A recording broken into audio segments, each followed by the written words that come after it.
Subscribe करें हमारे YouTube channel को और बेल आइकन को प्रेस करें हमारे लेटेस्ट वीडियोस को देखने के लिए।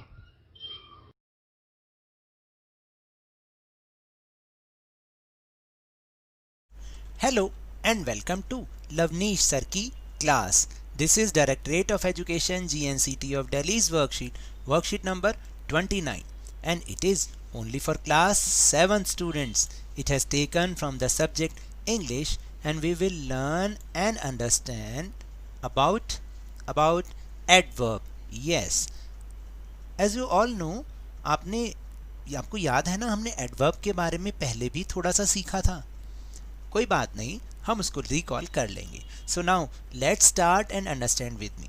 देखिए, सबसे पहले तो एक बात बता दूं, मेरी वीडियो थोड़ी लंबी ज़रूर हो सकती है क्योंकि मैं जो टॉपिक है उसको समझाता हूं.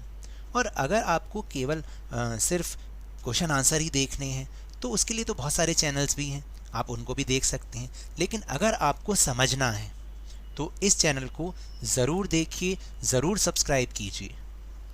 So let's start. Dear students, we have already learnt that an adverb qualifies a verb, an adjective or another adverb. तो देखिए प्यारे बच्चों, ये हमने पहले ही सीख लिया है, यानी पहले ही वर्कशीट में हमने जाना है कि एडवर्ब क्या करती है. एडवर्ब जो है वो किसी वर्ब की या एडजेक्टिव की या किसी अनदर एडवर्ब के बारे में हमें इंफॉर्मेशन देती है कि वो कैसे कोई काम हो रहा है. तो उसको हम एडवर्ब कहते हैं, यानी एडजेक्टिव वर्ब. जो एडजेक्टिव तो हमने सीखा ही है ना. एडजेक्टिव मतलब जो हमें नाउन के बारे में कोई बात बताए कि वो अच्छा है, बुरा है, लंबा है या छोटा है, मोटा है, पतला है, ये सारे क्या है, एडजेक्टिव हैं. लेकिन जब कोई वो व्यक्ति जो नाउन है वो कोई एक्शन कर रहा है, अब वो किस ढंग से वो काम कर रहा है, भाई धीरे धीरे कर रहा है, जल्दी जल्दी कर रहा है, या उसने कल वो काम किया था, आज किया था, कैसे किया था, तो जो हमें उसके एक्शन के बारे में भी कोई इन्फॉर्मेशन देता है उसको हम एडवर्ब कहते हैं. इसको हम नीचे दिए गए सेंटेंसेस से समझते हैं. Read the following sentences carefully. The car moved slowly. Car धीरे धीरे चल रही है. मूव का मतलब वर्ब, एक्शन है, और कैसे चल रही है वो हमें बता रहा है कि वो धीरे चल रही है. How did the car move slowly. Yes, जब क्वेश्चन आएगा how did the car move, car कैसे चल रही है, स्लोली, यानी एक मैनर हुआ. ये मैनर मतलब किस ढंग से वो काम हो रहा है. Second is I saw a notebook there. मैंने एक नोटबुक वहां देखी. Where did I see a notebook, बताइए. तो आप कहेंगे देयर, यानी वहां पर. तो प्लेस, यानी आपने देखा, लेकिन देखने के बारे में इंफॉर्मेशन आपने आगे बताई कि वहाँ देखी. तो ये जो वहाँ है, देयर है, जिस प्लेस के बारे में बताया हुआ है वो क्या है, वो एडवर्ब है. Next sentence is she won the race yesterday, यानी उसने कल एक रेस जीती. When did she win the race, तो आप क्या कहेंगे, व्हेन डिड शी, आप बोलेंगे येस्टरडे. यस, यानी टाइम के बारे में जो बताया है. तो ये येस्टरडे क्या हुआ कि रेस जीती कल. तो जो जीतना है वो एक एक्शन है, वर्ब है, ठीक है, और रेस जो है एक एक्शन है, और उसके बारे में बताया कि कल, तो वो टाइम जो बताया ना वो हुआ adverb. They go out for lunch weekly. वह लंच के लिए हर सप्ताह जाते हैं. How often do they go for lunch, वो कितनी बार लंच करने के लिए बाहर जाते हैं. तो आप बोलेंगे वीकली, यानी फ्रिक्वेंसी को बता रहा है कि कितनी बार वो काम हो रहा है. तो इसको हम एडवर्ब कहते हैं. Your dress is extremely beautiful. तो इसका क्वेश्चन बना how beautiful is your dress, यानी आपकी ड्रेस कितनी सुंदर है. तो ये कितना बताया, एक्सट्रीमली मतलब सुपरलेटिव, डिग्री मतलब कितनी वो चीज़ ऐसी है. तो ये जो हमने एक्सट्रीमली वर्ड लगाया तो ये बन गया एडवर्ब. ब्यूटीफुल क्या है, एडजेक्टिव है, और एडजेक्टिव के बारे में भी कुछ और चीज़ बता रही, जो इन्फॉर्मेशन दे रहा है वर्ड, वो है एक्सट्रीमली. तो उसको हम कहेंगे एडवर्ब. मैंने अभी समझाया कि या तो वो वर्ब के बारे में कोई इन्फॉर्मेशन देता है या एडजेक्टिव के बारे में कोई इन्फॉर्मेशन दे, तो उसको हम एडवर्ब कहते हैं. तो इस तरह से इन सेंटेंसेस से हमें समझ में आया व्हाट इज एडवर्ब.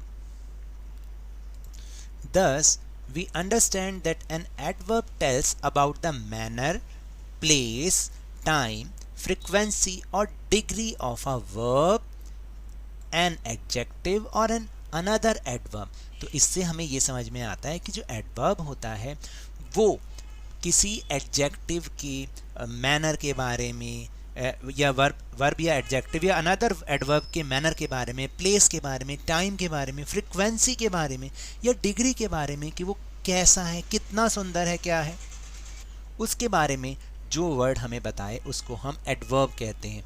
तो इस तरह से काइंड ऑफ एडवर्ब्स क्या क्या हुए. सबसे पहला है एडवर्ब ऑफ मैनर. मैंने ऊपर आपको समझाया ना कि मैनर का मतलब क्या होता है कि किसी काम का ढंग, वो किस ढंग से किया गया है. फिर इधर से चल लेते हैं एडवर्ब ऑफ फ्रीक्वेंसी, यानी कितनी बार वो काम हो रहा है, वो भी एडवर्ब होता है.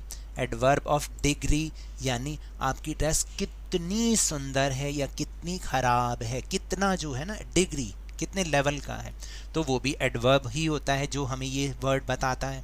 एडवर्ब ऑफ प्लेस, जो जैसे अभी पर हमने समझा था कि भाई मेरी चीज़ कहाँ रखी है या मैंने वो चीज़ कहाँ देखी, तो देखना क्या हुआ, वर्ब हुआ, और उसके बारे में जो इन्फॉर्मेशन दे रहा है वो एडवर्ब ऑफ प्लेस हो गया. फिर एडवर्ब ऑफ टाइम, टाइम के बारे में भी हमने समझा था भाई कितनी बार वो काम हो रहा है या किस टाइम पर वो हो रहा है, आज हुआ, कल हुआ, परसों हुआ, तो ये भी हमें बताएगा एडवर्ब. जो वर्ड ये बताएगा उसको हम एडवर्ब कहेंगे. Now filling the blanks with suitable adverbs given in the box and write the kind of adverb in each sentence. One example has been done for you.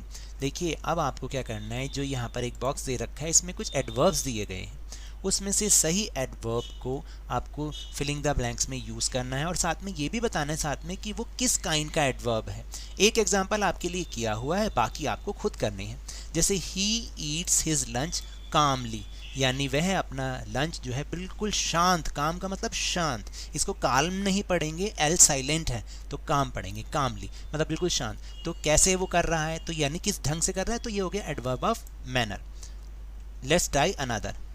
Ramesh takes coffee, क्या आएगा, occasionally, यानी Ramesh coffee कभी कभार लेता है. तो ये क्या हुआ, फ्रीक्वेंसी हुआ ना कि कितनी बार, कभी कभार, ओकेजनली, तो ये हुआ एडवर्ब ऑफ फ्रीक्वेंसी. फिर next sentence is the water of river was rising gradually, यानी जो रिवर का वाटर है वो धीरे धीरे ऊपर की ओर उठ रहा है.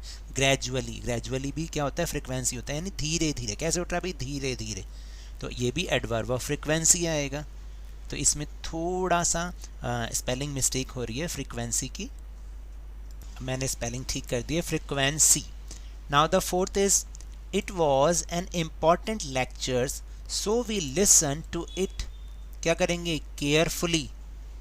भाई ये एक बहुत इंपॉर्टेंट लेक्चर है और इसलिए हमें इसको कैसे सुनना पड़ेगा, ध्यान से, यानी किस ढंग से, ध्यान से. केयरफुली क्या हो गया, manner, adverb of manner. Fifth is she will soon begin to dance, वो जल्द ही अपना डांस शुरू करेगी, जल्दी ही. तो ये क्या हुआ, एक टाइम के बारे में बता रहा है, जल्दी, हालांकि प्रॉपर टाइम नहीं है लेकिन बोल रहे हैं जल्दी, तो adverb of time. And I can't find him, I can't find him. फिर लास्ट सेंटेंस में देखिए, क्योंकि कोई ऑप्शन तो दे नहीं रखी है, यहाँ पे केवल 5 वर्ड्स ही हैं लेकिन सेंटेंस 6 हैं, तो हम इसमें अपने हिसाब से लगा सकते हैं. आई कांट फाइंड हिम सून, यानी मैं उसे जल्द ही नहीं ढूंढ पाया. तो जल्द ही किसको दिखाएगा, टाइम को दिखाएगा. तो this is adverb of time. So now that's all for this worksheet. अगर मेरे इस तरह समझाने से आपको थोड़ा सा भी समझ में आया हो तो इस चैनल को ज़्यादा से ज़्यादा सब्सक्राइब कीजिए, लाइक कीजिए, बहुत ज़्यादा शेयर भी कीजिए. और हाँ, मेरे साथ इसी तरह ईजिली वर्कशीट को समझते रहिए, लेकिन ध्यान और मन लगाकर पूरी मेहनत और लगन के साथ पढ़ते रहिए. And if you want to defeat corona virus then keep maintaining physical distance of 6 feet और 2 yards and keep always wearing a mask, क्योंकि जब तक दवाई नहीं तब तक कोई ढिलाई नहीं. Thank you very much.